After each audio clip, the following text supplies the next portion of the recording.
The BS Report is presented by Subway. Football season is over. Foot-long season is just beginning. For a limited time, get any piled high regular footlong for just $5. Any footlong, just $5. Hurry in, Subway. Eat fresh.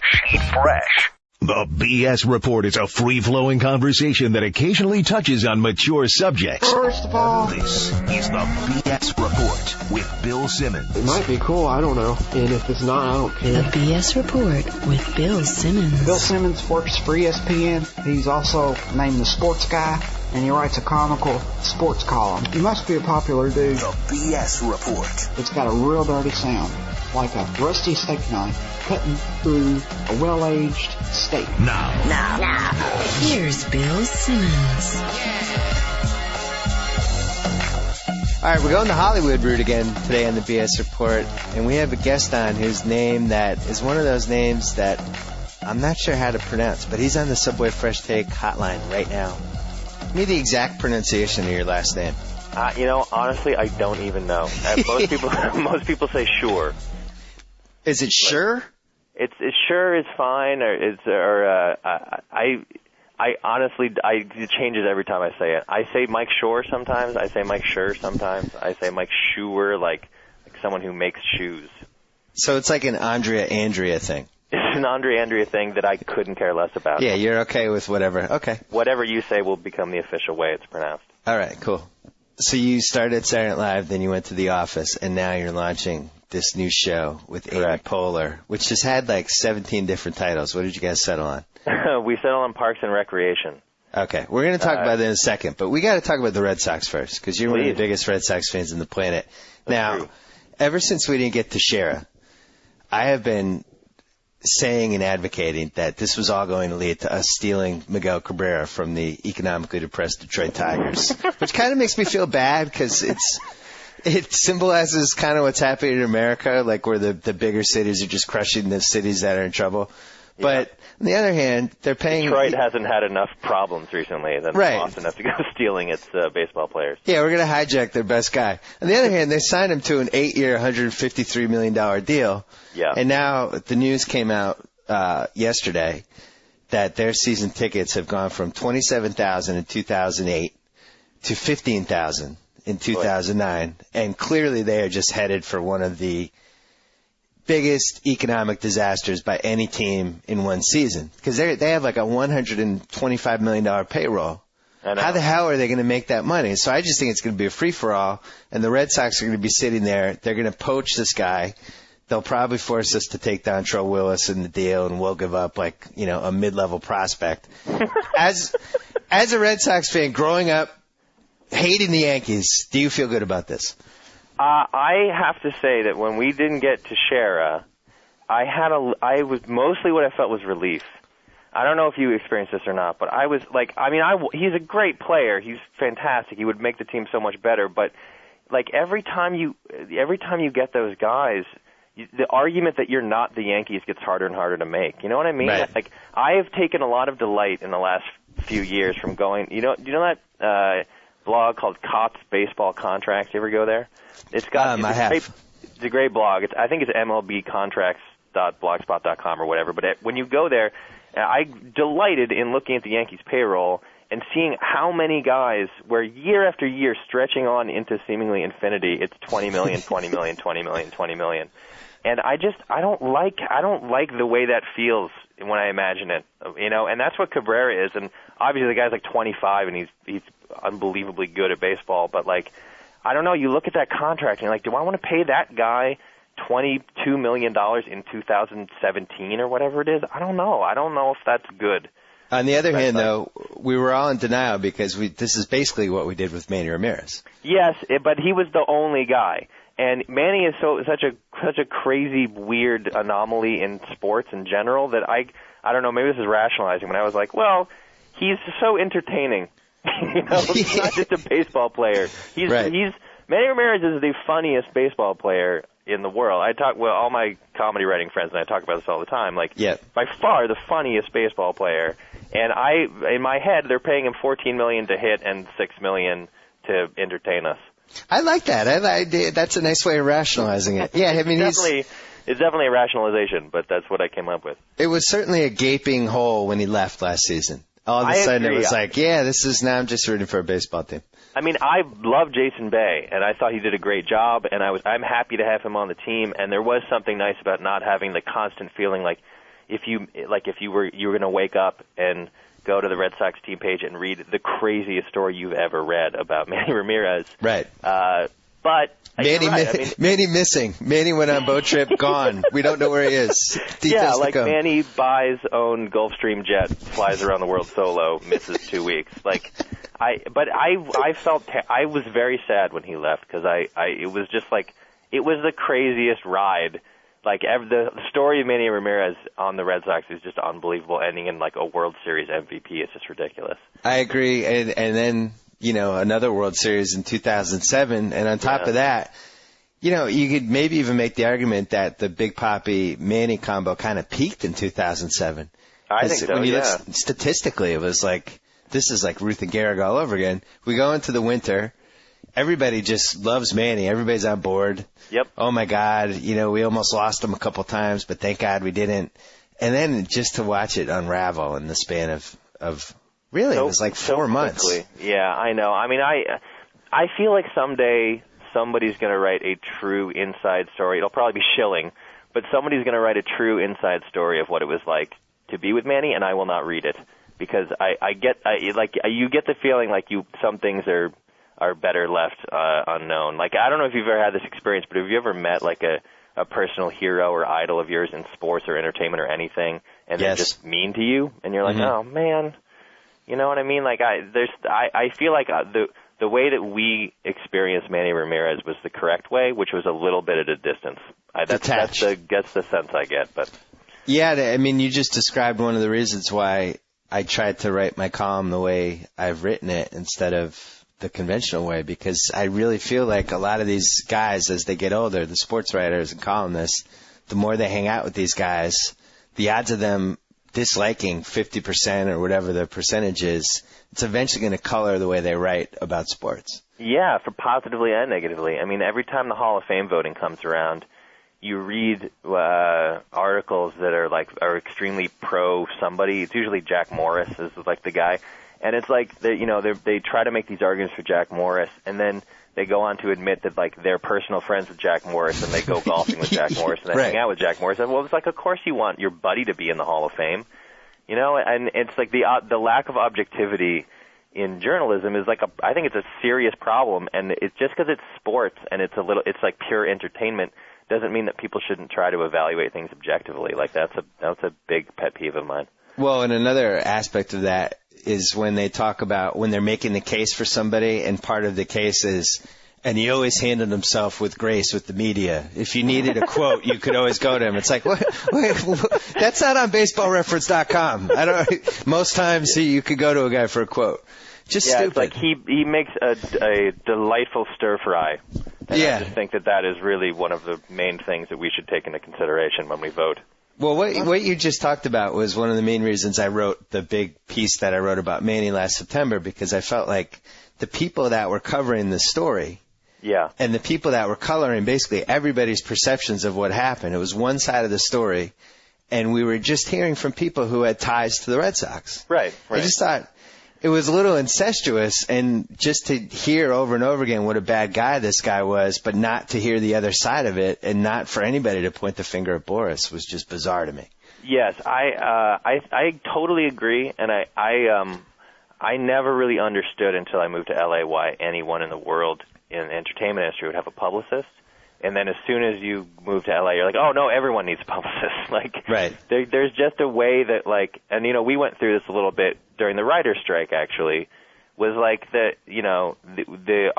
disagreement between the writers and the giant mega companies who buy the content and put it on TV and in the movies. And they also, own a lot of the newspapers and stuff. And then you just suddenly felt like, oh, my God, there's no way for this to be accurately presented to the public, because the way that it gets presented to the public is through newspapers and radio stations and TV stations that these people own. And it's like, and I read that piece. I totally was on your side. I felt like, Manny's a goofball and he's a weirdo and he does a lot of weird things, but we're not hearing every side of the story, and it's not a healthy thing. You gotta dig past what is being presented to you by one source in order to figure out really what the story is. And once upon a time, you had a baseball blog. I won't mention the name, but a big part of that was kind of dissecting, some of the cliches in media, or the kind of the hypocrisy of certain columns or whatever. Yeah. Did you feel like this Manny thing tied into that? I think that it was definitely in the wheelhouse, as you would say. I think that our blog was mostly about just people writing things that we thought were either just stupid and cliched or were just absolutely not true and easily disprovable. I was honored to make it a couple times. You did as make a it target. Yeah, I did. I was excited. It wasn't for things that were untrue though. We always thought of you as one of the good guys because you actually had facts to back up whatever you were saying. Most of the time. Most of the time, yeah. But no, the Manny thing is like a more complicated version of. We were really a humor site, frankly. Like we didn't try to change the world or really get in deep into anything. But our goal was just to when people would say that hey, if you're facing the Cardinals, the guy that you can't let beat you is David Eckstein. It was like, no, it's Albert Pujols. I promise you, it's Albert Pujols. You know what I mean? Right. That was the kind of stuff that we made fun of. Was people claiming that the one guy you don't want to face in the Cardinals lineup is David Eckstein, which, by the way, a lot of people claim. Well, and also when you guys started it, what year did you start? 2005. April of 2005. Yeah. And statistically, the general public and most of the media hadn't really evolved yet.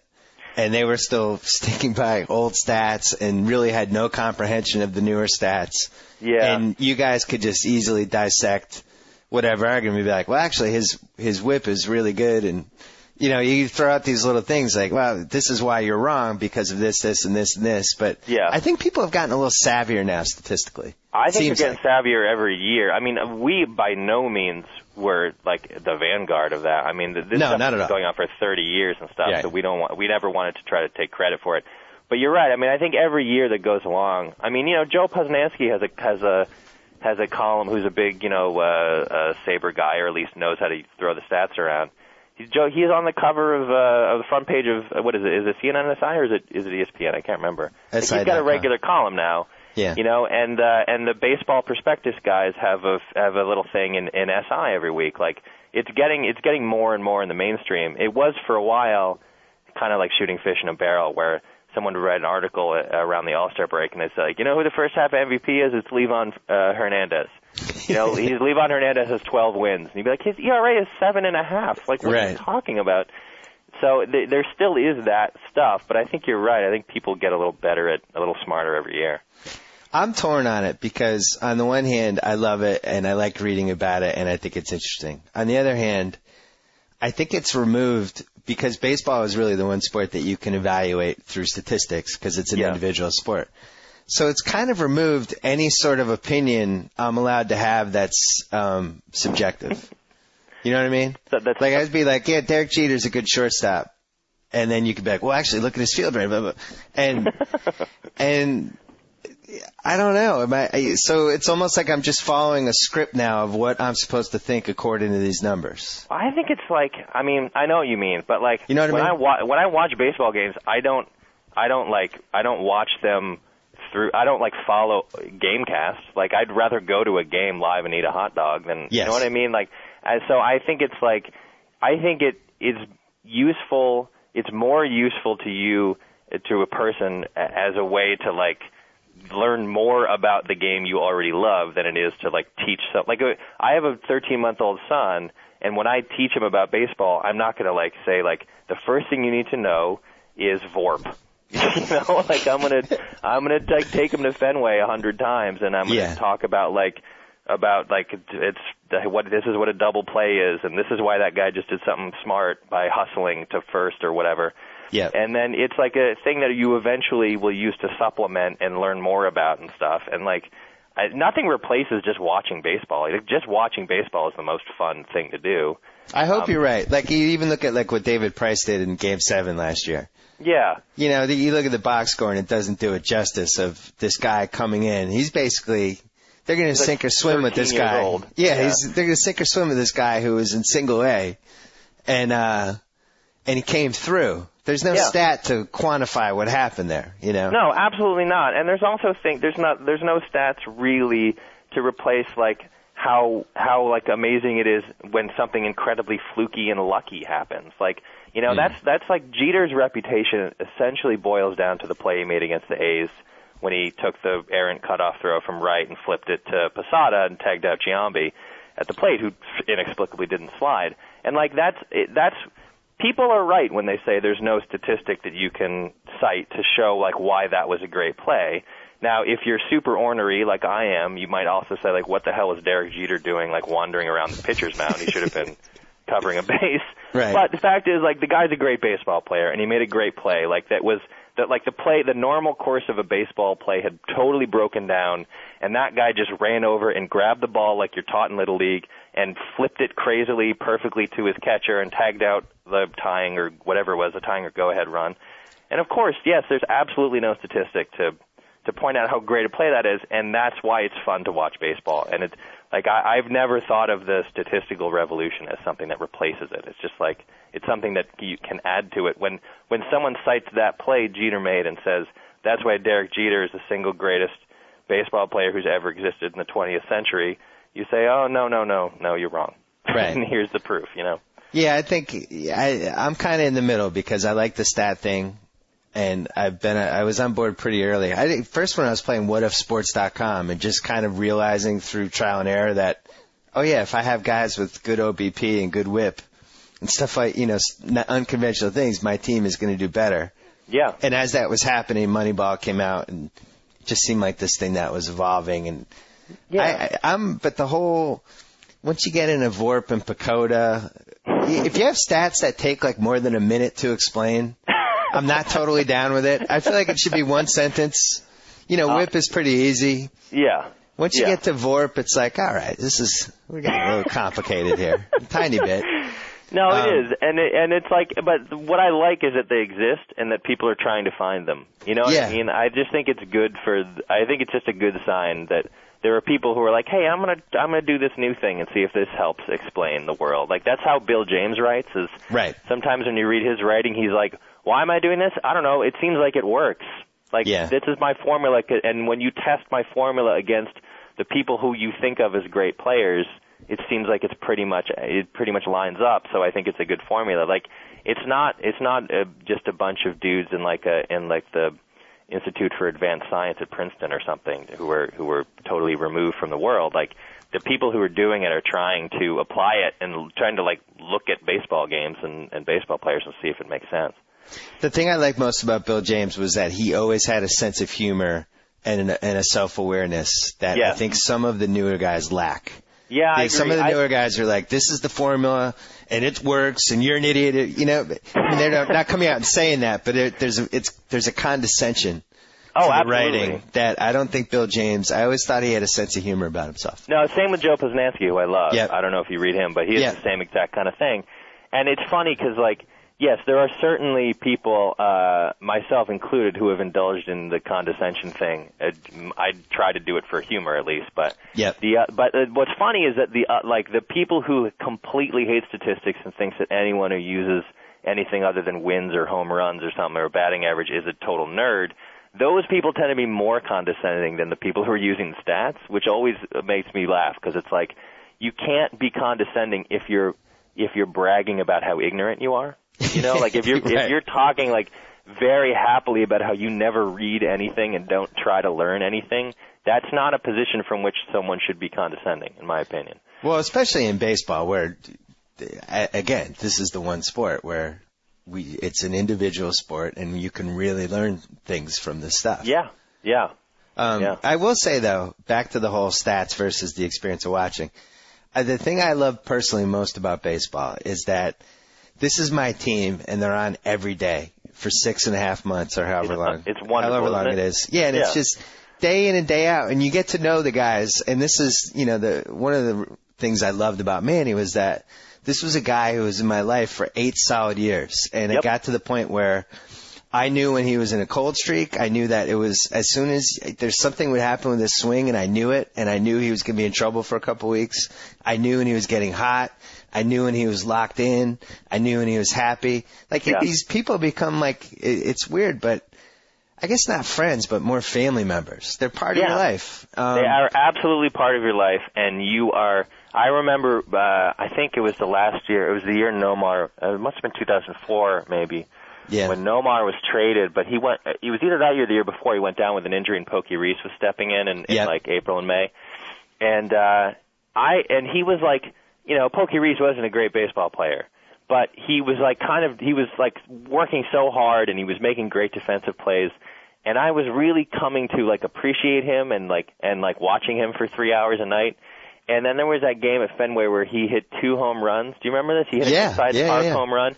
And I had a feeling of pride. It was like my child had just performed it like a piano recital and done really well. You come to this moment where you're like, I've been following your career, and now you've just triumphed in a game against the A's in May. And I'm so happy for you. When they first brought up Papelbon, and it was a Sunday game, I don't remember what month, but random guy, you hear good things about him, live fastball, that stuff, but you don't know it till you see it.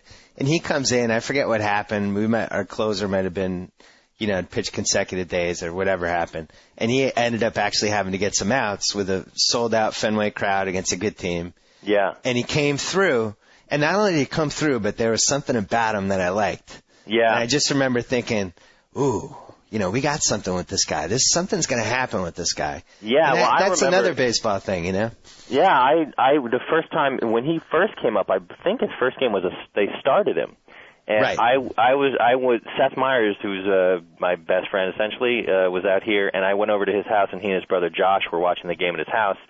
And I made makeshift Papelbon jerseys for everybody. I just took white T-shirts and I wrote Papelbon on the back, and then I wrote I wrote the uniform number 200 as a joke, because I was like, I don't know what number they're going to give him. I'm going to guess 200.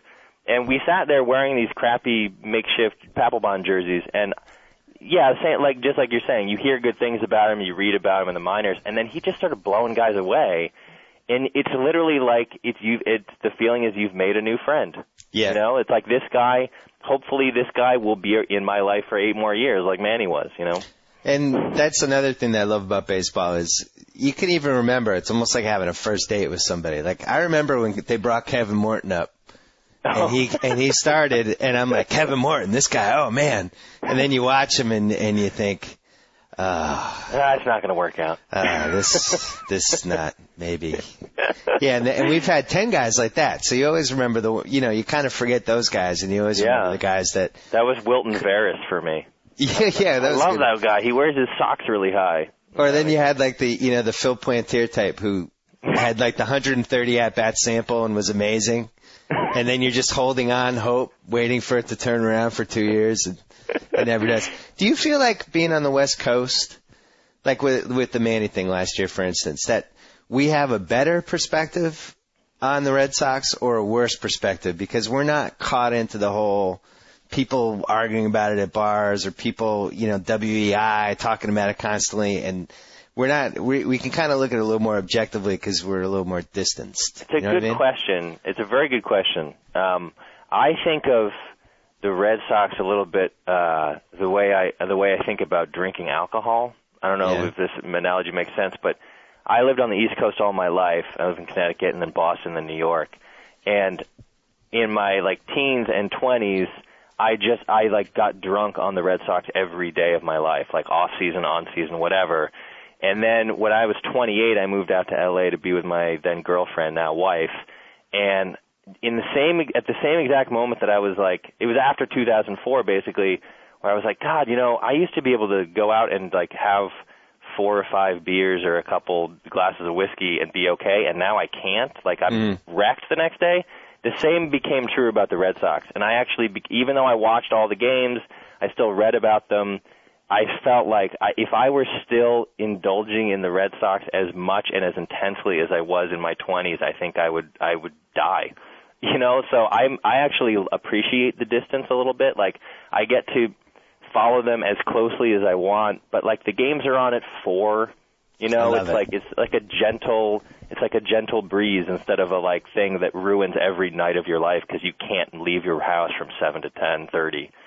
And I remember that one of the last years in Boston, they played Seattle, and it went like 18 innings. I remember staying that. up till like 2:30, 3 o'clock in the morning, whatever it was. It just I think like Mike Cameron won that game for the Mariners with a home run in the 18th or something. Yeah. It's just like being a mess for 3 days afterwards. Just awful. And I liked being out here. And with the Manny thing, because he came to L.A., I still felt like I was part of the discussion or something. Like it was funny. It was funny how that worked out, considering how many Red Sox transplants live here. I know. And then to have Manny, of all places, come here. Did you and then go to to just any of the become a games? hero. Did you go to any of the games when he came out here? I couldn't do it. Yeah. And it's going to be really tough for me. It's really tough for me to go to a game where everybody's happy for him, but he's not wearing the uniform. I don't know. I took this Manny thing really personally. I went to one of the games after he got traded, and the number of people. I mean, first of all, it was exciting because LA doesn't really care about the Dodgers. Some parts of LA do, but they don't really. And suddenly, everybody in LA cared about the Dodgers, and it actually reminded me of being in New York in like '99 when everyone, even like people who had no interest in baseball, were so caught up in the Yankees because they were just winning. And the Mets or the Mets the next year, but the Mets New York became very baseball centric. Yeah, and suddenly there were people like you would go into a bar or a restaurant in LA and the Dodgers game would be on. You'd be like, "What the hell is the Dodgers game doing on TV?"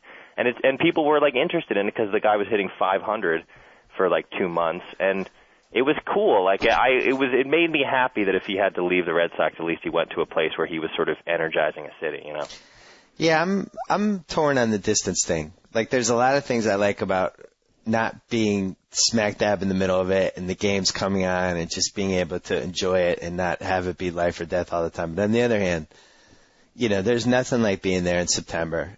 Oh, no. When just walking around downtown and everybody's got a hat on or a jersey on and like the Yankees are. I wrote about this once. Like, you really feel like the whole city is about to go to war. The Yankees are in town. It's September. We're all on the same page. There isn't a person walking around downtown who doesn't know that the Red Sox are playing the Yankees that night. Yeah. And that's the type of thing you just can't get, really in almost any city, but especially out here. No, absolutely not out here. And in the times that I've gone back to Fenway since I moved, I've had like immediate remorse of like, why am I not just living here? Why don't I have a small apartment in Kenmore Square? I know. I feel the same way. It's on the other hand, it's nice to go back, and I think I appreciate it more when I go back. When I go back and it's a big weekend or there's a big game or something, like, it's really special to me. And it's like, this is what I grew up with, and this is what I was here when I lived here for 10 years. And I just don't think there's a lot of cities. I'm sure Philly's like that. I don't want to say we're the only city. I'm sure Chicago. No, not at all. Chicago, I'm sure, is like that, but it is a unique thing. Yeah. So anyway, back to my original question. Which was? So they trade for Miguel Cabrera. They basically pillage the Tigers. They pillage them. They leave them just there, a smoking corpse. How fast do you talk yourself into it? Into being okay with it? Yeah. Oh, I'd be fine with it. I'm not like, the guy's great. He's 25. I mean, I would be fine with it. But me too. I think that like I'm glad you said it. I mean, I would. They're the Red Sox. You want your favorite team to win, regardless of who it is. But yes, I am a total. I've completely bought into the management. Like I don't think they're blameless or flawless or anything. But I just think they're really smart, and I think they always do what's best for the team at some level. Even, I mean, the Manny thing is its own thing, but in terms of the guys they trade for, the guys they develop, I just think they're so good at what they do. I think as a fan of the team, they're like the best management and owner you could ever hope for. And I guarantee the great thing about it is, like, and this hasn't been true in previous administrations, I guarantee that if that's possible, they'll look into it. That's all you ever want from the people who run your team. You just want them to leave no stone unturned, and you want them to say, like, yeah, I'll bet Miguel Cabrera is untouchable, but we're going to call and find out. Yeah, you would have enjoyed this conference I went to a couple weeks ago at MIT where they had all these different executives, and it was basically a statistical conference, but one of the main themes that kept coming up was that these new wave teams, the teams from this decade, they're up for anything that might help them win. And they don't care if it works out or not, but if somebody tells them, hey, I had this new statistical model that might be able to measure adjusted plus minus, but it'll cost this much, they're like, go for it. That's like one of the Celtics guys was there, Mike Zarin, who's their head stat guy, and he was talking about Danny Ainge. Danny Ainge will try anything. Yeah. Because he'll figure like maybe 8 out of 10 times it's stupid and it doesn't work, but maybe that ninth time, you might really have something. And I think you're right. Like the Red Sox, they've been in that mode really from the get-go, but it also seems like more teams are shifting in that direction. Teams are getting smarter. And it doesn't go for every team, as we just saw that the Clippers might bring in Isaiah Thomas. There's some franchises that will just never get smarter. But for the most part, it seems like the teams that have money and smart owners are going in that direction. And well, let me ask you this, because you know more about the NBA than I know about anything, and I'm not a huge NBA guy. I'm a Celtics fan, but I don't follow the NBA super closely. But did you read the Michael Lewis article about Shane Battier that was in the New York Times? I don't know, a few weeks ago, maybe a month ago. I did, and I loved it. And actually, I wrote this magazine column that ran this issue about the conference I went to, and I referenced that article, but I guess they cut it for space or something. But okay. It was kind of disappointing that they didn't that they cut that out, because I kind of felt like my column was playing off the Lewis thing. But yeah, I thought the Lewis thing. First of all, anything he writes, he's just fantastic. Yeah. Technically, he's just perfect. He's like Michael Jordan of nonfiction writers. I almost like feel bad about myself when I read him. I'm just like, oh my god. But yeah, it was very interesting. And I guess the big difference in basketball and baseball is that in baseball you can figure this stuff out, and in basketball there's always going to be a level of subjectivity to it. Well, the reason I bring it up is really to ask you, like, as a guy who follows the NBA that closely, as closely as you do, like, did you have that feeling about Shane Battier? Was he a guy that you would watched play and said, like, there's something about that guy, or was that a revelation to you? No. In fact, on my old website, which I think you read, or at least checked out once upon a time. Yeah. I had a whole thing about Shane Battier, how it wasn't a whole column, it was a piece of like a 5-part column, but it was about how I thought he should have been the first pick in that draft, whatever draft it was. Yeah, but just because I thought the stuff he did, and he was doing stuff that people couldn't. It's kind of weird to read in retrospect, but yeah, he's just one of those guys that does stuff. I always judge basketball players by who would I want to play with, and he's somebody that nobody's going to be like, man, I hate having Shane Battier as a teammate. He's so unselfish, and so all he wants to do is guard the other team's best guy, and he tries so hard. Who wants to, So the difference with baseball, I think, is that I really just don't think that guys can make other guys better. I know we like to pretend that, there are 25 guys on the same page. And like we grew up with the Red Sox of the late 70s, you always heard 25 guys, 25 cabs. Yeah. But ultimately, I think that's all crap. If Lou Piniella misses the line drive into right field in the 78 playoff game, we probably win the World Series that year. Right. With 25 players, 25 cabs. So. Right. And every time, I mean, so much of that stuff is applied retroactively, where like if things go wrong, like with the Mets in the last couple of years, like people just apply retroactively, like, well, the problem was they had no clubhouse chemistry. And it's like, no, the problem was they lost a bunch of games at the end of the year. They had injuries, and some things didn't break their way. Like, it's just, I feel like it's like people ascribe to good teams or bad teams certain qualities that they think match up with how that team performed. You know what I mean? Yeah, and anybody who believes in baseball chemistry really needs to go on eBay and get a copy of The Bronx Zoo by Sparky Lyle. Read the Reggie Jackson stories and remember that they won that year. Yeah. And then they won the next year. Then they won the next year, yep. So, yeah, I really just, I mean, I'm sure that good chemistry makes it more fun to play, and, like, I'm sure that, like, if everybody in the clubhouse is really tight and everything, that, like, it's more fun to come to the ballpark and you might be in a better mood and stuff. But ultimately, like, these guys are trained killers. Like, they go out and they play baseball as hard as they can, most of them at least. And it's an individual, like you said. It's like there are certain things where you can help your teammates, but, like, essentially it comes down to batter and pitcher, And really, this can't be emphasized strongly enough. Baseball players are the dumbest athletes on the planet. And they really are. People, for some reason, think that football players are dumber, but football players have to memorize plays and stuff. In baseball, all you have to do is hit a ball or catch it or throw it. And these guys are getting pulled out of high school for the most part. And then they go through this minor league system where you're just basically trying to get laid for 5 years and then show up for the games. Those are your two goals. And then these guys all end up on a team professionally making too much money. Yeah. So they're not sitting in there talking about Michael Lewis's Shane Battier article. They're talking about, is that girl in the third row wearing underwear or not? Anyway, let's talk TV really quick. Yeah. Because you're in TV. You do stuff. Yeah. You were on SNL. Yeah, I started SNL in January of 98, and I was there for 6.5 years. As a writer? As a writer, and then for the last 3 years, I also produced Weekend Update when it was Tina Fey and Jimmy Fallon. Nice. Yeah, that was fun. It was a good stretch. It was a good stretch. Thank you. So I know then you're a pretty intense fan of the show. You have a lot of historical knowledge about the different eras, right? Yeah, and it's to the point that it's probably a little weird. It's a little tiny bit strange, right? Like I had Bill Hader on the podcast yesterday, and he brought up actually it was before we went on. We were talking about when Bill Murray and Chevy Chase had their fist fight before a show. And I knew too much about it. It kind of scared myself. It's like, all right, maybe I should put down the 3 SNL books or whatever. But it's a show that it came on when I was 6. Right. And I can't remember any point of my life without SNL. I don't remember really anything before I was 6. Yeah. And it was a show that as soon as I was old enough to watch, I was able to watch.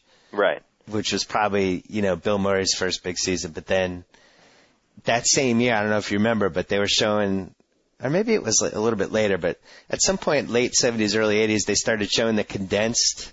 Oh, it was late 70s. NBC started showing the old SNLs condensed to an hour in prime time.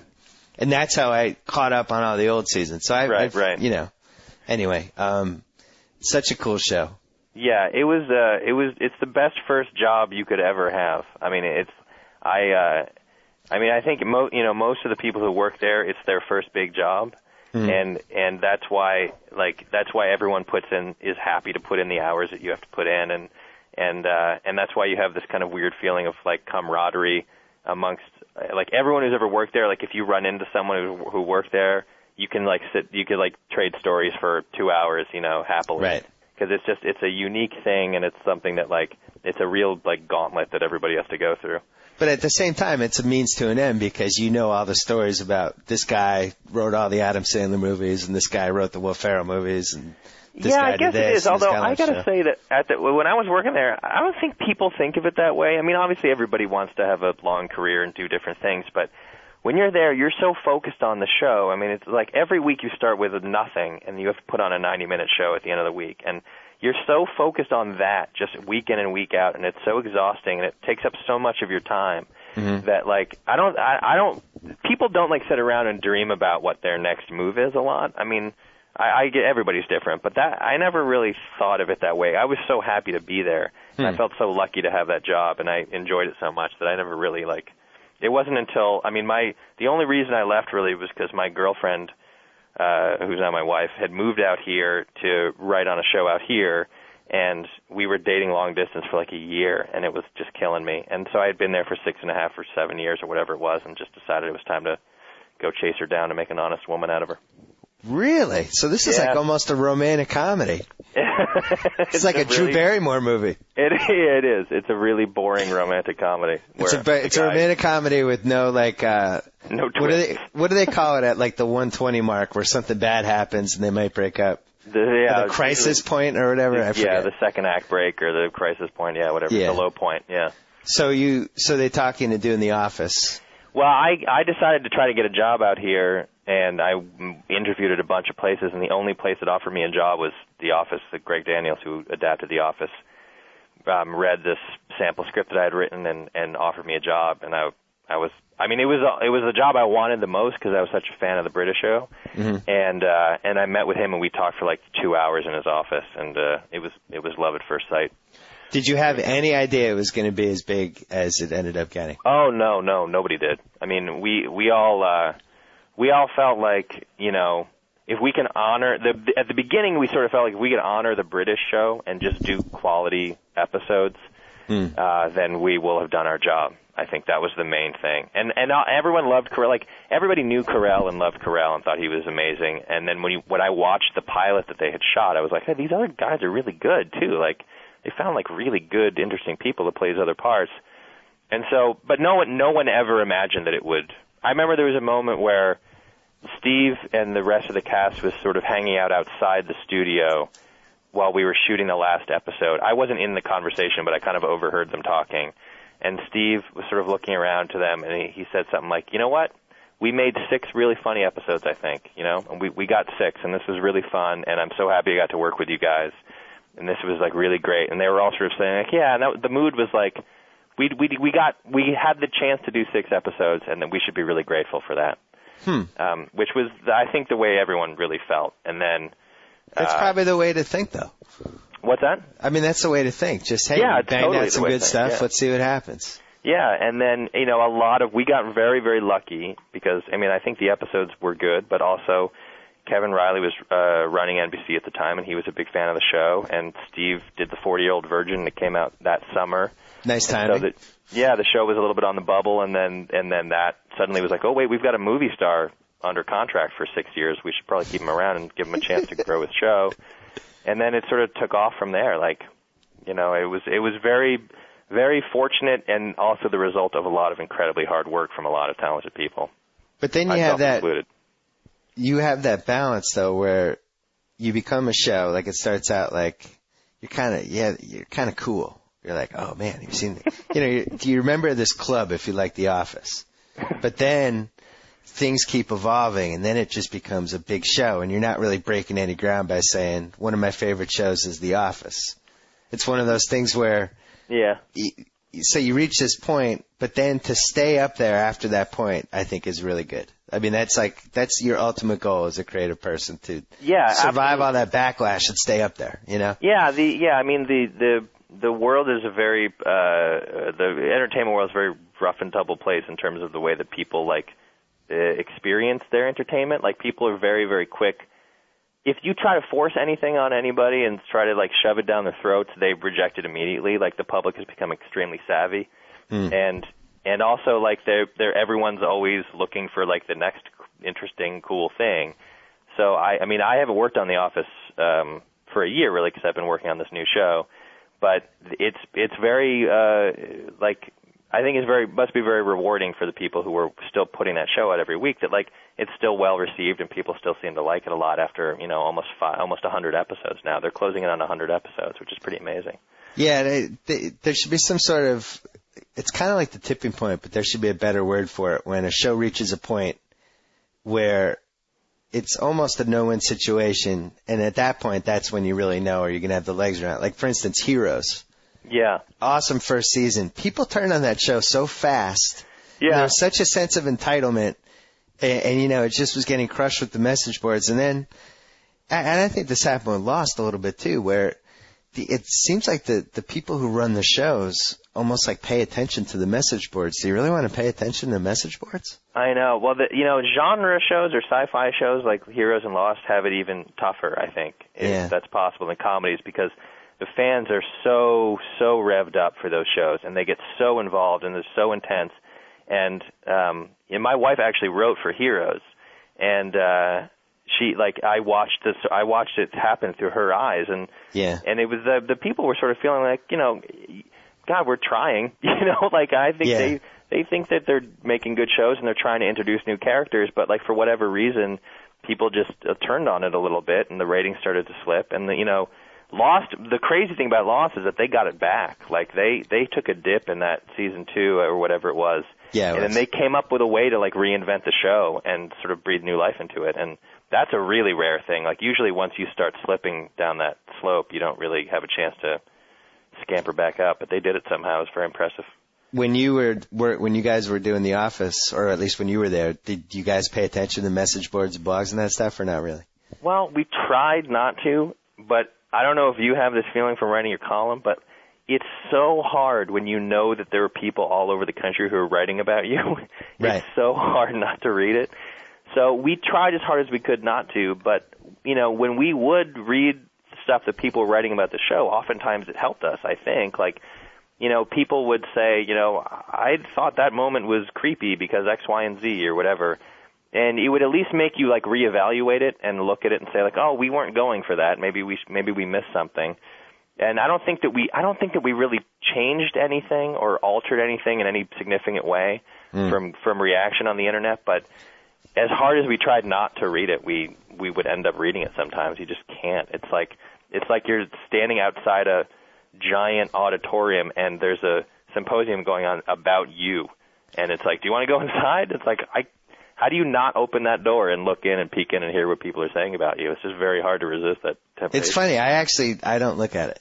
Oh, really? Because I think it could, I think it's different for a writer because writers just naturally, writers who are writing, they're by themselves writing and they're in charge of it. Like, I just think it's too easy to have your confidence get shaken. You know what I mean? I think if you're in a more collaborative thing, it's you're going to have more confidence. I've made it my life's work in the last couple of years never to look at the internet if I can possibly do it. It's you're right. a good idea not to. It will shake your confidence. There's no way around it. Like it doesn't matter what you do. It doesn't matter who you are. You're De Niro. You're Will Ferrell, or whoever you are. Like, there is a large group of people out there who doesn't like you, and the people who don't like you tend to be the ones who post things on message boards and write about you. Or are more prone to being on message boards. Yeah, I'm not against it. It's just I think the more of a profile that you have, it's just going to be impossible for everybody to like you. Yeah. It's just I remember when. We were growing up in the 70s, they would do those polls every year, the most liked media member and the least liked most media member. Right. And Howard Cosell would somehow win both. And it'd be like, this guy's the most liked and the least liked? How's it possible? But I think that's good, though. I think that he would have enjoyed that, I'm imagining. It's no question. It means because if a lot of people like you strongly and a lot of people dislike you strongly, it means that you have some kind of you're not just like playing to the middle. You're trying something individualistic or something, and some people like you and some people don't. I think that's the best case scenario. If you can get a large group of people to really devotedly like you and a large group of people to dislike you, I think that means you're doing something interesting. Yeah, my goal is for people to like me and for nobody to not like me to the point where I'd get like shot at a book signing. If I can find that balance, I'm good. That's a perfect way to look at it. Like, I'll take the edge off of the high and the low if it means I won't get shot at. Yeah, that's perfect, if there's somebody sitting outside my house at 1 a.m. smoking a cigarette and he's there because he hates my column, then I've done something wrong. Let's talk about your new show really quick because I know you have to go. Parks and Recreation, Amy Poehler. Yes. When does it premiere? April 9th at 8:30. There's 8:30 what day? 8:30 Thursday, April 9th. Ooh, nice time slot. It's sandwiched. There's a delicious comedy sandwich where they're doing 2 new Office episodes, one at 8 and one at 9, and we're stuck in the middle of the sandwich. So nice. Hopefully that'll help us. Nice to be in an office sandwich. It's an office sandwich. Yeah, it's not bad. It's a good place to be. And it's Amy Poehler and Aziz Ansari. I don't know if you know him, but he's a super funny guy. He was in this sketch called Human Giant that was really funny with Rob Hubel and Paul Shear. Oh, yeah, I remember that. Guys. And Rashida Jones is in it, who was on The Office for a year, and Aubrey Plaza, who's a young comedian who's super funny, and it's a great cast, and it's about a bunch of people who work in a Parks and Rec department in a government in a medium-sized town in Indiana. What was the original title? There was one that got leaked, which we don't know how it got leaked, but the one that got leaked was Public Service, which was something we were kicking around for a while, but we didn't settle officially on anything until we settled on Parks and Recreation. So, what were the other potential titles? There was Public Service. There was. What was your personal favorite? You must have had a personal favorite. My personal favorite was always Parks and Recreation, to be honest. I thought there's something I just like about how I think when you were growing up, I don't know if you had this experience, but when I was growing up, I would always see posters all around my town in Connecticut for the Department of Parks and Recreation presents 4th of July fireworks or free hot dogs in the park. I went to day camp in a park behind my house, and then I was a counselor at that camp, and it's very to me the words Parks and Recreation are very evocative of a certain kind of fun like summer activities fair kind of thing, you know? Well, it also passes the whole title test, which I always apply, where it sounds simplistic and it sounds stupid, but you really kind of want to know what the show's about in the title, and you want to express that as simply as possible. Right. It's like The Office is about an office. The Office is about an office. That was the thing that was ultimately the reason we settled on this. Was it was like, if you were the show is a mock documentary, and we always thought like, well, if it were a real documentary, what would the people making the documentary call it? And it's like, well, they'd call it Parks and Recreation. That's what it's about, you know. So. You know what I think the greatest TV show title ever was? What's that? Cheers. Yeah, exactly. If you really analyze Cheers, it's like, that's an awesome title. It's happy. Yeah. It insinuates that it's in a bar and people are toasting, but it's not, implicit. Yeah. It's just and also the word means happy. Yeah, it's a nice one. It's like you're getting the sense that if you watch this show, you'll be happy. I picture the guys, I forget who did that show, but they're all in a room trying to figure out the title, and somebody came up with that, and all of them were like, that's it. Oh, perfect. Yeah, of course. Yeah, absolutely. Done and done. I think the best title for a TV show is Manimal. See, that passes my test, though. You know what it's about, right? Yeah. Yeah. Well, even you look at like the great action movies and, The Fugitive. It's about a fugitive. Yeah. Die Hard. Yeah. The guy doesn't want to die. Yeah. It's Fatal Attraction. She's crazy. He was attracted to her and it became fatal. Yeah. Yeah. Star Wars. They're fighting in space. So how many shows did you have to do for this season? We're doing 6 episodes for this little mini season, and we're about to start shooting number 4 on Monday. And then we had to delay our schedule a little bit. It was going to be 13, and then we had to delay because when we decided to we delayed our production to get Amy Poehler, basically, because she was pregnant, and we were supposed to start shooting right at the time she was going to deliver her baby. So we delayed by 3 months and cut the order down to 6 episodes. So ultimately, this is like The Office in that you want the great ensemble cast, but the show is, it really depends on the star. It's like basketball. Yeah, I agree. I think it's like, Amy, in my opinion, is like a 1 in a billion comedic performer, and so the show is built around her, but all the other, hopefully people come to like all the other characters and find them funny too, in the same way that they found, Jim and Pam and Dwight and all those people in The Office funny. So I always have the overqualified test where she's probably almost overqualified to have her own TV show. You know what I mean?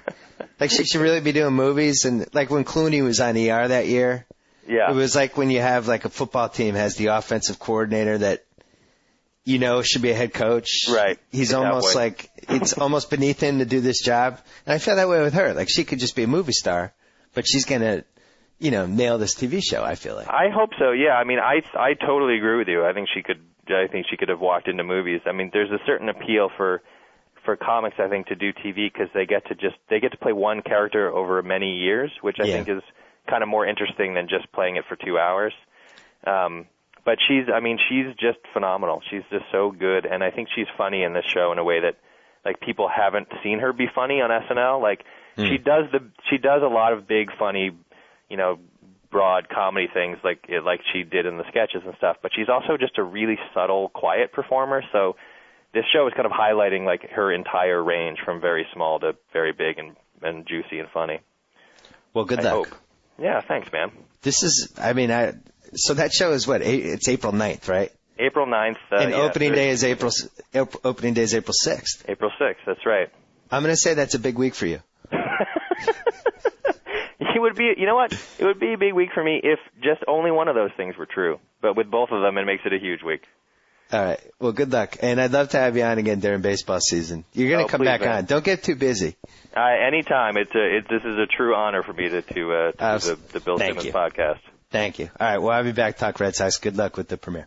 All right, man. Thanks a lot. Okay. Bye-bye. Hello, John O'Connell.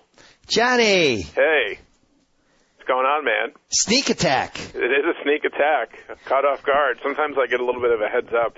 Well, hey, listen. Sorry to spoil all the listeners out there. Showing how the magic is made.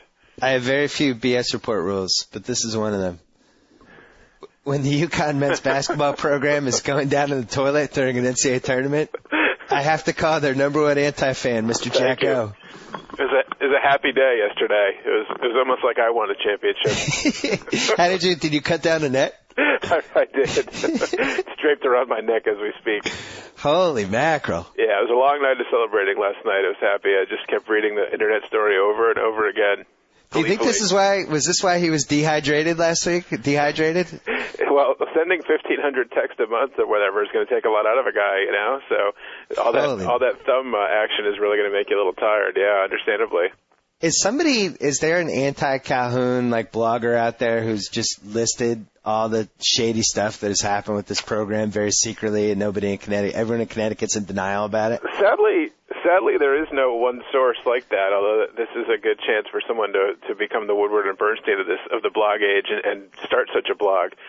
But I was reading the article yesterday in our own Hartford Courant, of course, a day late, $5 short in the story, of course. Yeah. God forbid they should uncover the thing happening right under their very nose, but they were too busy writing wonderful, glowing stories about all the wonderful charity work that Jim Calhoun's done in the state, apparently.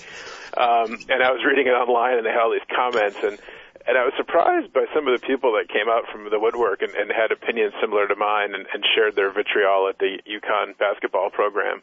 Right. And they listed a lot of people that I forgot about, like this guy Terreno Walker, who was a UConn player who's now serving the rest of his life or some period of time in jail because he was involved in criminal activity and basically was shunned by the UConn program. And I'd completely forgotten about this guy Nate Miles and how he was at school for about 5 minutes when he essentially tried to force himself on a woman who filed understandable complaints, and then he got a restraining order and literally violated it 16 minutes after it was entered by the court by calling her. I mean, he's really one of the greats, this guy. Was that an alleged assault, or he was actually convicted of it? Well, no, I mean, it never really came to the assault point, but apparently she claimed that she knew him, and all right, so in fairness to Nate, we'll say it was an alleged assault. Yeah, no, Okay, I'll take that back. It was not an actual assault, but she felt that he was kind of threatening her or pressuring her for sex. And, it was a he said, she said, but the court sided with her because they issued a restraining order for him to stay away. Right. And which he violated in 16 minutes. Honest to God, 16 minutes after it entered, he called her up. It was come on, baby, don't put a restraining order or whatever he said, Yeah. And he got expelled from the school. But interestingly, that article, there was many interesting things, obviously, but UConn, the coaches, unperturbed by the fact that he was expelled from the school, continued to recruit him for next season's team. Seriously? Yeah, that's what it said at the end of the article online about the allegations coming out. Wow. That they were still recruiting him. I don't know how they would have sold that to the public. Of course, the public eats everything up that Calhoun says, so they'd have gone with it swimmingly. But well, what was the laptop thing? Refresh my memory with that one. A.J. Price. I forgot if he stole them. I don't think he stole them when he was in high school. I forgot if it was from UConn itself. I think it was from UConn. He and some other guy on the team were involved in, I think another guy on the team, were involved in stealing laptops, I forget, from a dorm or a computer lab and then attempting to sell them. Right. The other guy they bounced from the team, but he wasn't as good. He was sort of almost not quite a walk-on, but a negligible player. So him, they were like, thanks for coming. Good luck in future projects. But A.J. Price, they completely stuck with the team. Marcus Williams was the other guy. That's right. And he got a year-long suspension or something, and then I think he eventually left. But A.J. Price, they suspended for a handful of games against Division III schools, but he was right back on the team for the Big East schedule to get started. Wait a second. So I just Googled it. November 15th, 2005, he got probation, and it says he was 19. And he's on this year's team. So he's 23?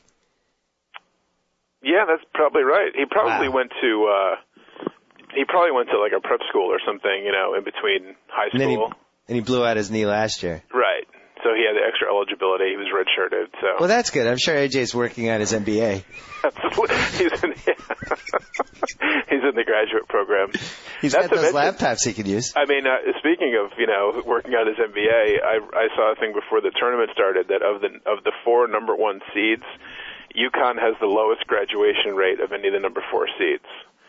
And you're not talking about Harvard and Yale. I mean, North Carolina's a good school, and now I'll get some more emails. But I mean, we're talking University of Pittsburgh and University of Louisville being in the mix there. And Xavier. What's that? Is Xavier a good school? Well, no, they're just talking about the number 1 picks. The number 1 seeds. I got you. So you're talking Carolina, Louisville, UConn, and Pittsburgh. Wow. And UConn was like noticeably lower. They have their graduation rate for scholarship basketball players is 26%. And the NCAA considers graduation if you graduate within 6 years of matriculating from school. Not even 4 years, when most people graduate 6 years. And all people. Right. And UConn could still only manage a 26% in 6 years. Wow. Now, I understand that you have your Ray Allens that leave early to go pro, or Richard Hamilton, or, Villanueva, Caron Butler, but there's also a lot of guys that don't go pro, that don't ever get their UConn degree. When I made a joke a few weeks ago about the not a dime back thing about UConn being the UNLV of the East, and now it's turned out to be even more true than I suspected. Now it's insulting the UNLV. It really is. Now the UNLV grads are like, come on, man. Right. Don't lump us in. We only had a guy in a hot tub. Right. With a convicted gambler. Yeah, with a convicted gambler. That was the worst thing we did. You guys are much worse. Mistakes were made, but that was 15, 20 years ago, so. Yeah, I don't know what it is. Like, I feel like I should be rooting for UConn because I really like Ray Allen. My mom lives in Connecticut. It's a New England school, ostensibly. But I think you almost have to be from New England to know, like, how over the top the UConn fans are. Yes. And especially when you throw in the women's program and Gino Auriemma and all that stuff. It's just one of those schools that's become fun to root against. Absolutely. And not to mention that the fans and the whole UConn thing in Connecticut is much like the Red Sox, and sorry about that, but much like the pink hat phenomenon of the Red Sox, where everyone's become a Red Sox fan since 2004, but they couldn't spell Yastrzemski. Well, let me tell you, everyone on earth has become a UConn fan since, like, Calhoun got here. But I remember going to games when I was in high school. You could buy tickets for literally $5 or $6. My friends and I had season tickets for the Big East package when they played at the Civic Center. Yeah. Because you'd go watch them play, the Patrick Ewing, Georgetown era, and St. John's and Syracuse, Villanova, all these great Big East schools at the Civic Center. We would go, and let me tell you, tickets were very available. We would go. We had great seats, and nobody went. So now all these people that are like big UConn boosters here in Connecticut, it's so over the top and make you sick. It's a joke because they couldn't tell you who the coach was before Calhoun. How many of them do you think know who Chuck Alexinas was? About 0.5%. How about Corny Thompson? I remember Corny. I remember him I remember when they in '79 when they were first in the Big East. That was Corny's big year. He was their big star, but no one who's a UConn fan now knows who that was. Bruce Kaczynski? None. Nobody. I'm on this site that D. Rowe was their first great coach, like in the 60s, I believe, and 70s. That was his name? And then it was Dom Perno in my formative years, and then when they brought in Calhoun and they hit the big time, they used to be the laughingstock of the Big East, or one of them. So it really turned with the Cliff Robinson Tate George team in 1991?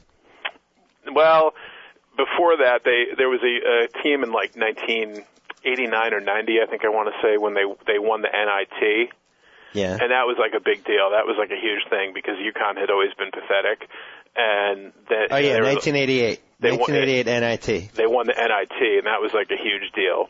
Oh, yeah, because there's nothing bigger than pulling home that NIT title. But then when they got Nadav Hennefeld, this guy from Israel. I remember that. And he was a huge deal. I remember coming home from college, and one year they went to the Final Eight. I think it was even before it was called the Elite Eight. They just called it the Final Eight.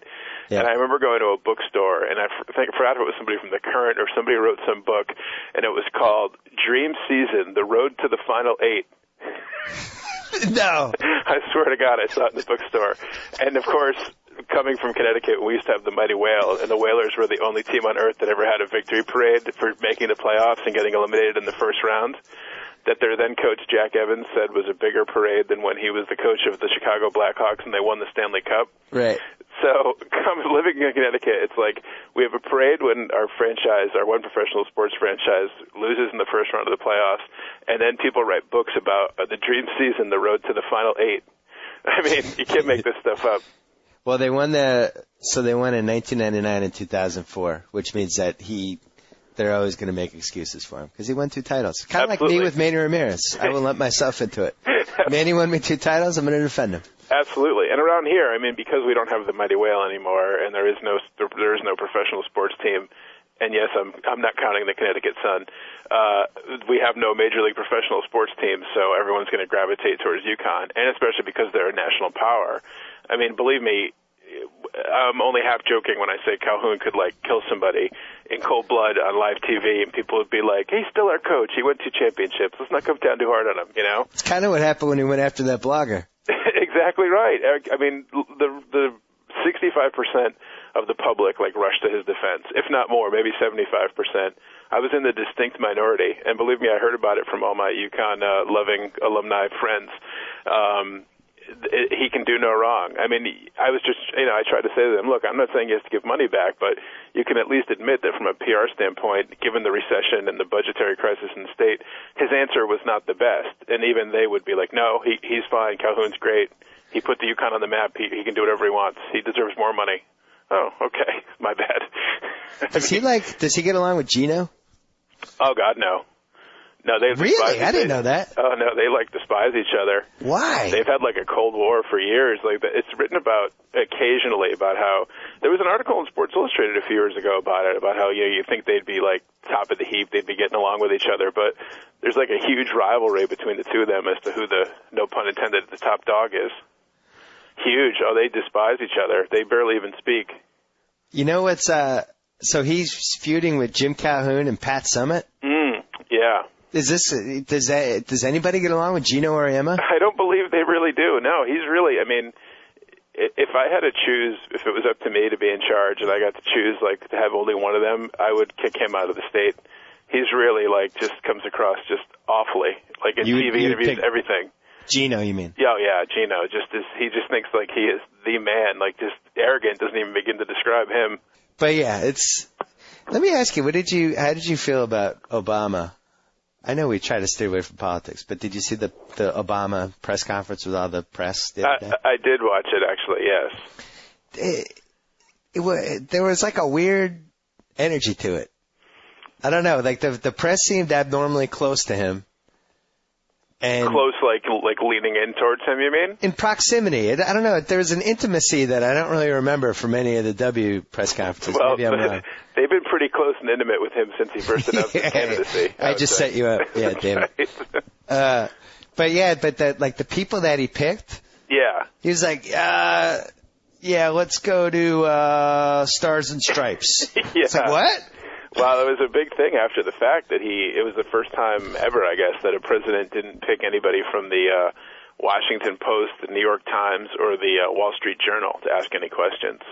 And yet he picked people from the Politico and from Stars and Stripes and from Ebony Magazine. And from Univision. So he's trying to go in a little bit of a different direction, and it is 2009, so he's calling, Politico is basically an internet site, so he's trying to get to the new media thing, I guess. So New York Times and the Washington Post, I think, were not pleased. They were kind of harumphing about it. We're the old media. It's the New York Times, the gray lady. Last thing, Yanks, Red Sox. Yeah, how about that? The Yanks with a big win the other day. How you feeling? I feel good. A.J. Burnett had 5 1/3 solid innings. And, they have this goofy I actually watched a little bit of that game. And they have this goofy thing where all the Yankees starting pitchers are all buddy-buddy. And they go and watch each other warm up. So when one of them is warming up, the other 4 ones are standing there and shouting encouragement. And on the broadcast, they said that this is the closest Yankee team in the past 10 years. That the pitchers have started this thing where they all hang out and Nick Swisher's the clubhouse cut up, and it's no more 25 guys, 25 cabs. Of course, A-Rod's been out of the camp. That may be a factor as well. But everybody's loving everybody, so it's good. I like that. I'm going to say those two events were related. I think they may well have been. But yeah, we're happy. We feel good. Yeah, good news out of the Yanks camp. Camp happiness. Do you think either they're all hanging out and then A-Rod comes back and they're planning some sort of big bowling alley, don't tell A-Rod. Yeah, definitely. Hey, where you guys go tonight? They could just hang in the hotel room, A-Rod. Yeah, exactly. I heard you guys talking about somewhere 9:30. No, that was next week. Next week. No, we'll see you later. How's the hip? You should probably rest anyway. It's a distinct possibility, yeah. But everybody's good. The Yanks looked all right. Did you watch the WBC, or did you stay away? No, I stayed away. I was disappointed to see that we did not win, that we were eliminated by Japan, but I can't say as I watched the final game, no. I did actually, I was hanging out with some friends, and we put it on. We were flipping the channels. We put it on for like a minute. Actually, was that the finals? I don't even know if that was the finals. It was some game with Venezuela involved. Venezuela against Korea. I don't think that was the finals. I think that was like a semifinal. Bobby Abreu, in mid-season form, dropped some fly ball. But he's not a Yankee anymore. But he's not crazy about playing the outfield, Bobby is.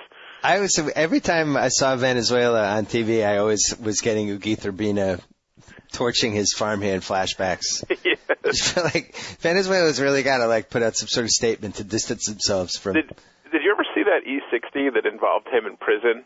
Yeah. And he had a good life in prison. He's got satellite TV in prison, and his wife can visit every couple days. And it's basically like a prison where they have guards outside, but there's really not bars or fences as we would understand them. You can't really leave, but you're not really in a cell either. I'll go this far. I think he's listening. Ugueth. Hope you're enjoying the podcast, baby. And he's got he owns the prison basketball league or something. It wasn't. I mean, he's not home with his family, but comparatively speaking, it was not terrible. Last thing we should mention is you're tied for the lead in the special section of the BS report. Am I still? Nice. I haven't checked it since the other night. On Friday night, I was so happy about how well I was doing in the first round. And I sent you a text message saying you really should expand my podcast repertoire to include college basketball. And then I went to bed, and then I had two teams lose in overtime, Ohio State and Florida State, who I had in the final 8. So I was like, this should teach me never to talk smack in the middle of things. Good idea. And then, you know what? Hey, speaking of this, brings us back to another conversation. Speaking of that, one of those games was Siena. Remember when Holy Cross was in the same league as Siena? Yeah. And we took the epic trip to Siena to watch some big game with Holy Cross and Siena with the MAC title on the line or something. And this involves the same guy as from the What Is That story. Exactly right. We won't get into this story, but we went to Siena, and now Siena is ranked it has a number 9 seed in the tournament, and they're beating Ohio State. And Holy Cross is losing by 40 points to American University. What happened in 17 years to go? There's a little role reversal. I think you got to tell the story though. No, I don't know how well the What Is That story worked before. I'm not sure how good this story is going to work. Well, it involved us. We're driving back from Siena, which was 4 hours away. Right, from Albany to Worcester. And the What Is That guy was driving, and it turned into an ice storm, and he panicked. The best way I would describe it is the guy in Top Gun who they had to go save from the MiGs because he just couldn't handle it. That was our What Is That driver. And his car had some problem with the fuel pump, so it was he kept running out of gas or something. It eventually ran out of gas. We had to keep stopping for gas, but he wasn't exactly the model of confidence, and he was saying stuff like, "You're controlling this car as much as I am," and we're in the car all thinking we're going to die, and then finally, it was almost like a Lord of the Flies thing. Somehow I ended up driving. We wrested control of the car from him, and I drove, and then we ended up finally. No, the car ended up dying on the side of the road, and you and I almost killed each other. It was like Survivor in the back seat to see who was going to go and walk for help to the toll booth.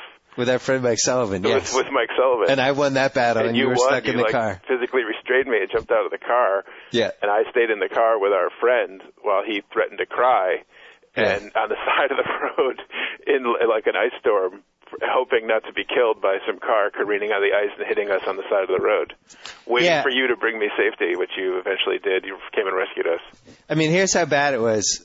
We were fighting to get out of the car to walk along the Mass Pike in an ice storm where we could have easily just gotten run over by any car that skidded into us. Right. And that was a more appealing option than staying in the car. Right. And I ended up staying in the car. But we all lived happily ever after. So I could have sworn that was the night that Franco helped us, the toll booth driver that you're named after. I think we had seen Franco previously, and that night when you walked to the toll booth, you may have interacted with Franco. I think that might have been the story. Okay. Well, anyway. So, Siena. So that was Siena, and now they're they made it to the the second round, I guess. Yeah. And Holy Cross is like home watching. It's just ridiculous. Holy Cross, looking in from the sidelines. Exactly. All right, Johnny. All right, buddy. This podcast may or may not run. If it does, yeah. Congratulations. Thank you for your help. Anytime. Thank you for your measured and well thought out responses to some of my more provocative questions. I'm here for you. I'm here to save you. Talk to you soon. Later. So I get to sign off. Whoa!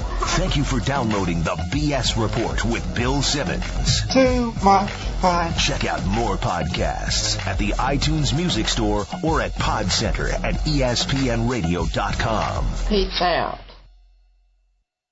And that concludes another episode of the BS Report. And here's 55 more words that Bill Simmons intended to mention, but unfortunately ran out of time.